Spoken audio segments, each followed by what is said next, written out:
거룩하시고 하나님 앞에 예배하며 또 예배 팔구역인도로 드릴 수 있도록 도우신 것을 진심으로 감사를 드립니다.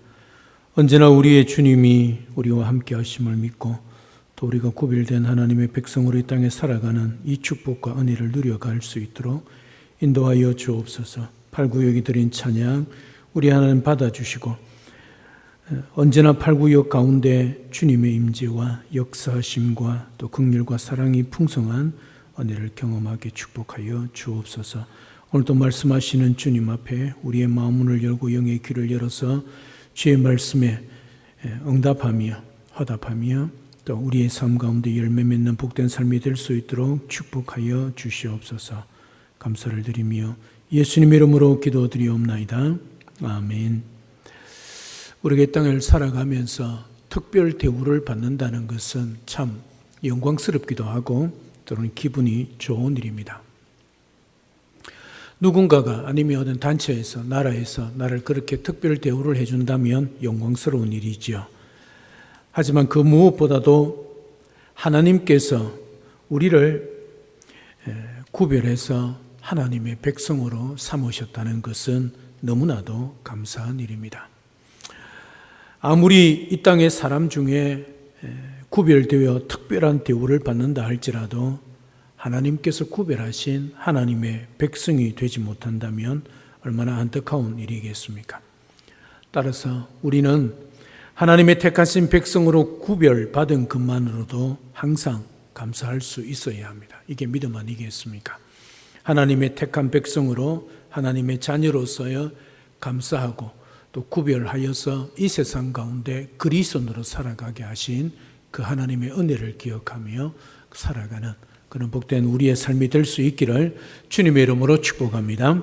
하나님께서는 이제 이 애굽 땅 가운데 네 번째 재앙을 내리기 시작합니다. 바로의 마음이 여전히 완강하자 하나님께서는 애굽 땅 가운데 파리 재앙을 내리십니다. 하나님께서 애굽 땅 가운데 내리는 재앙을 보면서 점점 그 재앙이 폭이 넓어지고 확대되는 것을 보게 됩니다. 처음에는 물에서 시작하여 땅 그리고 공중으로 그 재앙이 이어지는 것을 보게 되어집니다. 육군, 해군, 이제 공군입니다. 오늘 재앙은 파리 재앙입니다. 그런데 이 파리는 우리가 생각하는 지파리가 아닙니다. 오문의 뜻을 놓고 보면 피를 빨아먹는 개파리입니다. 여러분 어릴 때에 소를 먹여본 적이 있으신가요? 또 소를 키워본 적이 있으신가요? 소에 붙어있는 파리는 우리 파리하고 다릅니다. 그 파리를 뭐라 그러죠? 쇠파리라 그렇게 말합니다. 왜냐하면 그 소에 붙어서 피를 빨아먹기 때문에 쇠파리라 그렇게 말합니다. 오늘 파리 재앙은 개파리입니다.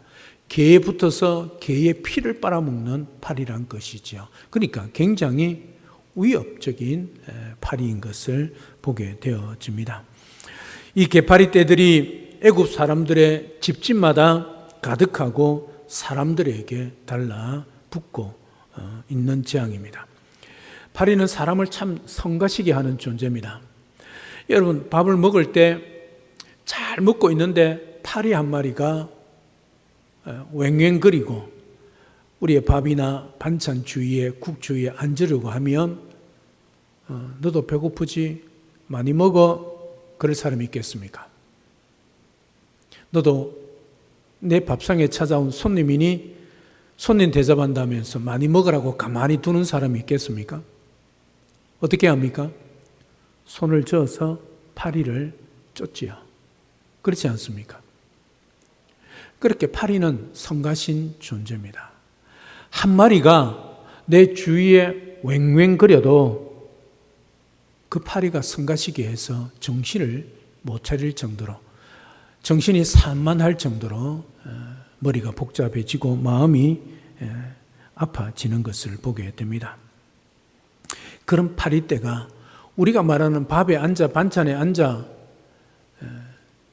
먹는 그런 정도 파리가 아니라 개를 피를 빨아먹는 개 파리떼가 온 천지의 집안에 사람 몸에 달라붙는다 한번 생각해 보십시오. 한 마리가 아닙니다. 온 천지를 뒤덮는 파리떼가 내 머리부터 발끝까지 여러분 달라붙는다고 생각해 보십시오. 벌써부터 권사님 이래 하고 계십니다. 그죠? 근데 그 파리가 뭐요? 피를 빨아먹는 파리입니다. 끔찍하지 않습니까? 여러분, 이런 파리 재앙을 통하여, 아니 10가지 재앙을 통하여 하나님이 참신이시고 유일하신 하나님이, 창조주 하나님이란 것을 보이고, 그리고 오직 한 분 신은 우리 하나님밖에 없다는 것을 보임에도 불구하고 그들은 여전히 버티고 있는 것을 봅니다. 왜 그럴까요? 이게 인간의 본성 아니겠습니까? 바로가 애굽 백성들이 그런 일들을 당하면 두 손 두 발 들고 항복을 하면 될 텐데 끝까지 버팁니다. 어디까지 버팁니까? 바로가 자기 목숨을 가져가면 좋을 텐데 자기 아들의 목숨을 가져갑니다. 그때까지 버티고 있는 것을 보게 됩니다. 네 번째 파리 재앙은 다른 재앙과 좀 차이가 있는 것을 보게 됩니다.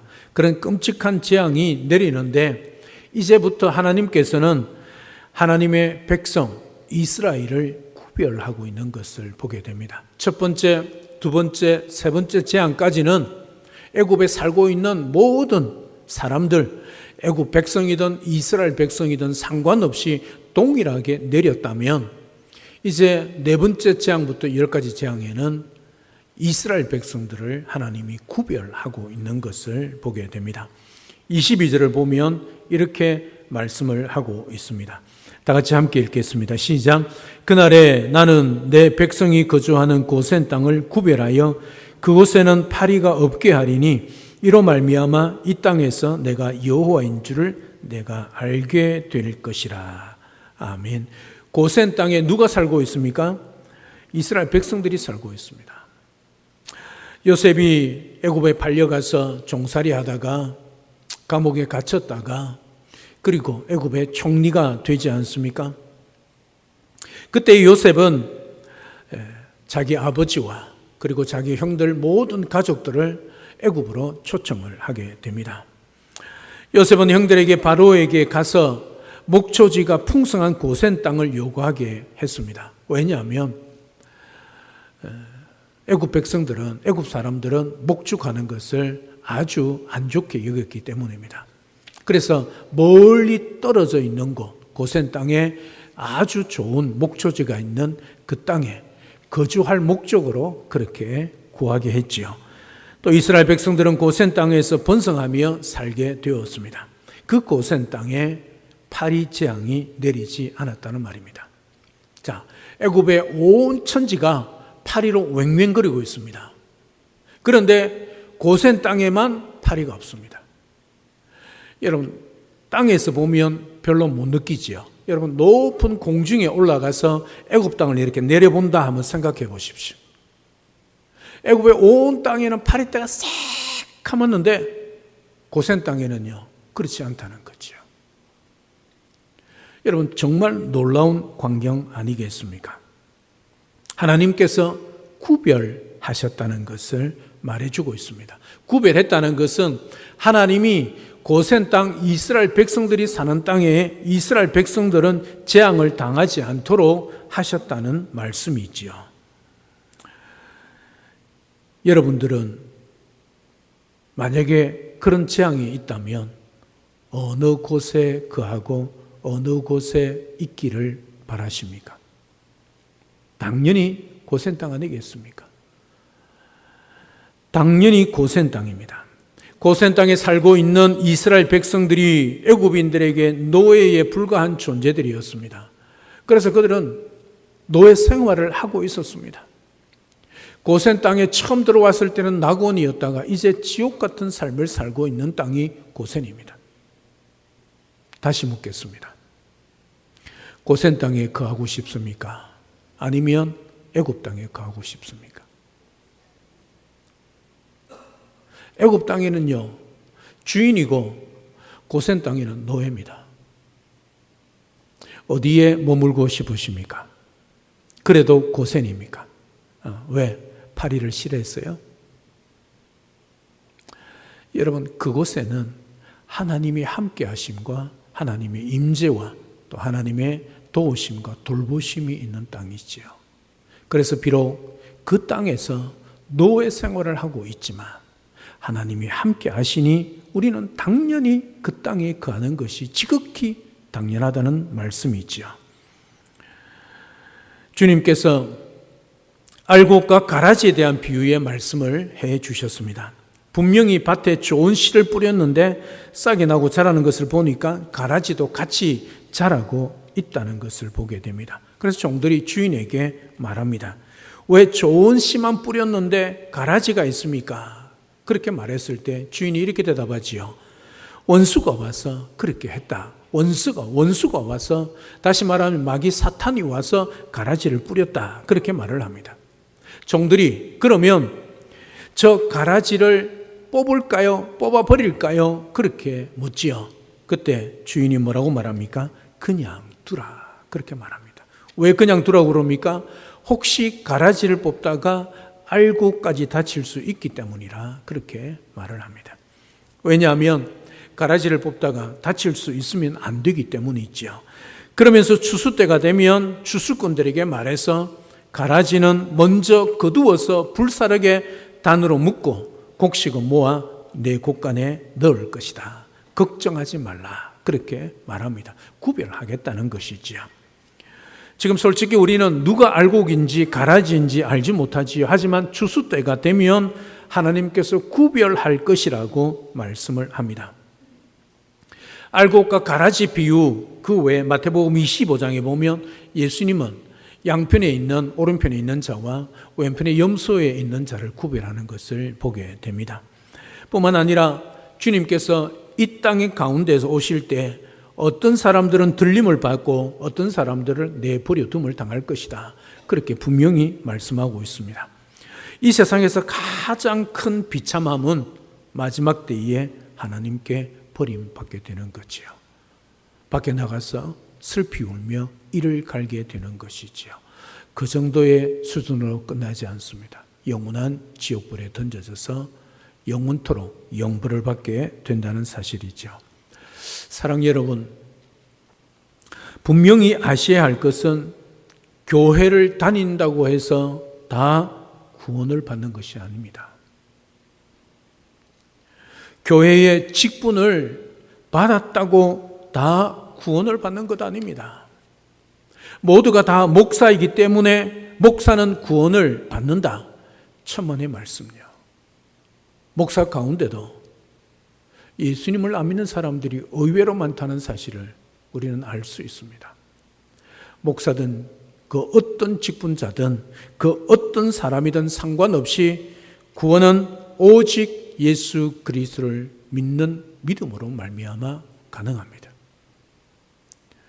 저와 여러분들은 예수 그리스도를 믿습니다. 그 믿음으로 우리가 하나님의 자녀가 되었고 우리가 죽었으든 아니면 주님 오시는 그날이든 우리는 반드시 오른편에 설 것이고 알곡이 되어 주님이 구별하여 천국 곳간에 들이실 것입니다. 오직 믿음으로 예수 그리스도를 믿는 믿음으로 말미암아 주어지는 은혜요 또 복입니다. 그래서 천국에 가면 3번 놀란다고 하는 이야기가 있지 않습니까?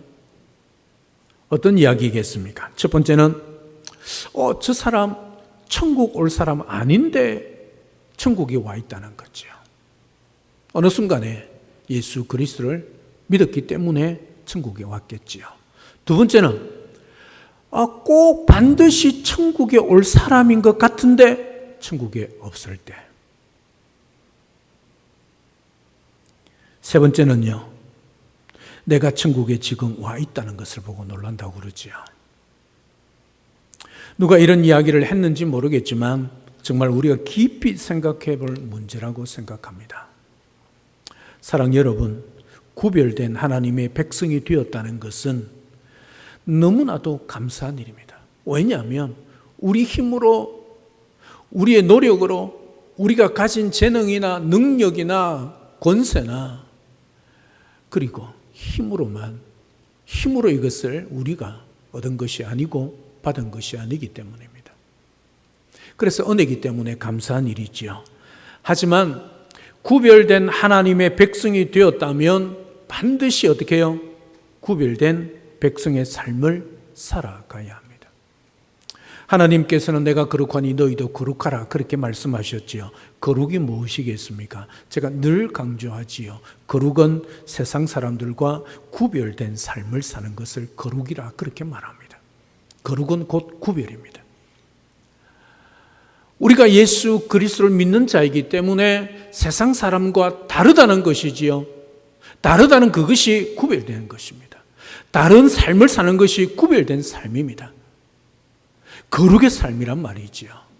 우리가 예수님을 믿기 때문에 작은 예수로서 그 예수의 삶을 이 땅 가운데 세상 가운데 살아내는 것이 구별된 삶이요 거룩의 삶이란 거지요. 이스라엘 백성들을 분명히 하나님께서는 구별하셨습니다.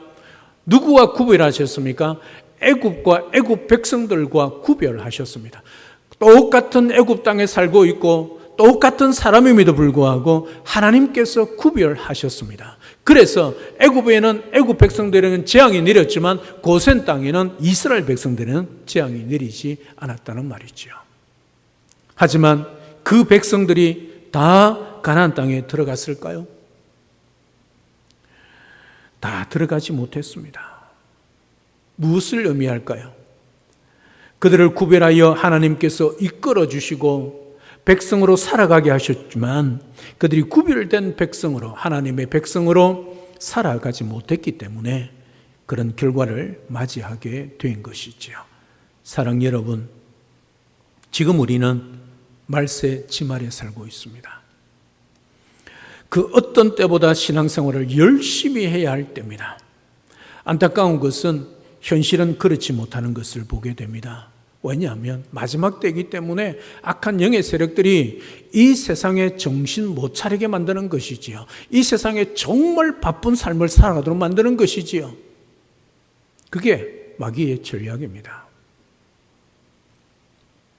우리의 삶 가운데 너무 여유가 없지요. 여유가 없다는 것은 내 스스로가 내 자신을 올가맨다는 뜻일 수 있지만 악한 영의 세력들이 우리가 주님을 생각하고 신앙생활을 제대로 못하도록 그렇게 유혹하고 미혹하고 때로는 시험하고 있기 때문이지요. 이미 2000년 전부터 사도들은 자다가 깰 때가 되었다 그렇게 말합니다. 2000년 전의 말입니다. 우리는 이 마지막 시대에 정신을 똑바로 차리고 구별된 신앙생활을 해야 합니다. 구별된 것이 무엇이라고요? 거룩이죠. 거룩의 삶은 어떤 것이라고요? 오늘 이 자리에 앉아 예배드리는 저와 여러분들이 밖에 나가 세상에 있는 영동 땅에 살고 있는 예수를 믿지 않은 예배를 드리지 않은 사람들과 다른 삶을 사는 것이죠. 그게 구별된 삶입니다. 거룩의 삶입니다. 오늘도 하나님이 저와 여러분들을 구별해 주셨습니다. 거룩한 하나님의 자녀 백성으로 삼아 주셨습니다. 그러면 우리는 내 삶의 기준에서가 아니라 이미 우리는 그런 존재가 되었다는 것이지요. 이미 저와 여러분들은 예수 그리스도를 믿는 자들이기 때문에 하나님의 자녀가 되고 하늘 백성이 되었다는 거지요. 이게 하나님의 선포입니다. 하나님의 선언입니다. 그러면 우리는 이 땅에서 하나님의 백성다운, 하늘 백성다운, 그리스도인다운, 성도다운 삶을 살아내어야 하는 거지요. 그 삶의 기준이 성경이지요. 하나님의 말씀 따라 그렇게 사는 것, 그것이 세상과 구별되고 거룩의 삶을 사는 하나님의 자녀 백성의 삶이란 것입니다. 주님 맞을 준비하며 잘 살아야 합니다. 우리들이 구별된 하나님의 백성의 축복을 누릴 뿐만 아니라 이미 하나님은 우리를 그런 존재로 만들어 주셨기 때문에 감사하고 찬양하는 삶을 살아야 합니다. 누려야 합니다. 뿐만 아니라 구별된 거룩의 삶을 통하여 하나님께 영광을 돌리며 그리스도인다운 성도다운 작은 예수의 삶을 세상 속에 살아내어 이 세상의 빛과 소금으로서의 그 사명을 잘 감당하여 이 땅 가운데 하나님의 나라를 세워가고 하나님 나라를 선포하며 그 하나님의 영광이 저와 여러분들의 구별된 거룩의 삶을 통하여 드러날 수 있고 그것을 통하여 하나님이 기뻐하시는 그런 삶을 살아내는 저와 여러분들이 다 될 수 있기를 우리 주 예수 그리스도로 축복합니다. 할렐루야. 아멘. 살아계신 하나님, 오늘 네 번째 저항이 내립니다. 그냥 무시무시한 피를 빨아먹는 파리떼가 달라듭니다. 그 가운데 고센 땅에 살고 있는 이스라엘 백성들을 구별하셨습니다.